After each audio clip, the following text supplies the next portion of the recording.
بسم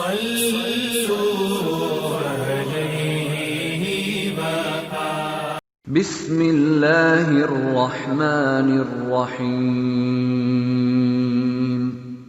تقدیر پر ایمان لانے کے بارے میں چوتھی حدیث ابن مسعود رضی اللہ عنہ سے روایت ہے۔ وہ بیان کرتے ہیں کہ رسول اللہ صلی اللہ علیہ وسلم نے ہمیں بتایا ہے جو صادق اور مصدوق ہیں، یعنی اللہ کے رسول سچے ہیں اور آپ کی سچائی کی گواہی دی جاتی ہے۔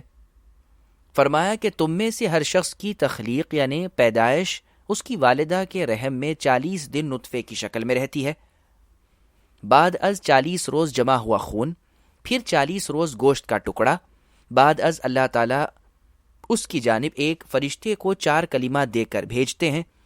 فرشتہ اس کے اعمال، اس کی تقدیر، اس کا رزق اور اس کے بدبخت یا نیک بخت ہونے کو تحریر کرتا ہے۔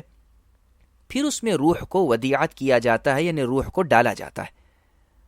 اس ذات کی قسم جس کے سوا کوئی معبود برحق نہیں، تم میں سے ایک شخص جنت والوں کے اعمال کرتا ہے یہاں تک کہ اس کے اور جنت کے درمیان صرف 1 ہاتھ باقی رہ جاتا ہے، پھر اس پر تقدیر سبقت لے جاتی ہے تو وہ دوزخیوں والے اعمال کرنے لگ جاتا ہے تو وہ دوزخ میں داخل ہو جاتا ہے۔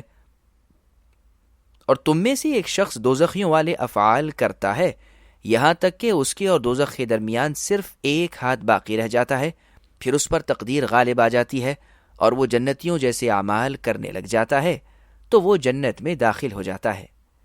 اس حدیث کو امام بخاری اور مسلم نے روایت کیا ہے۔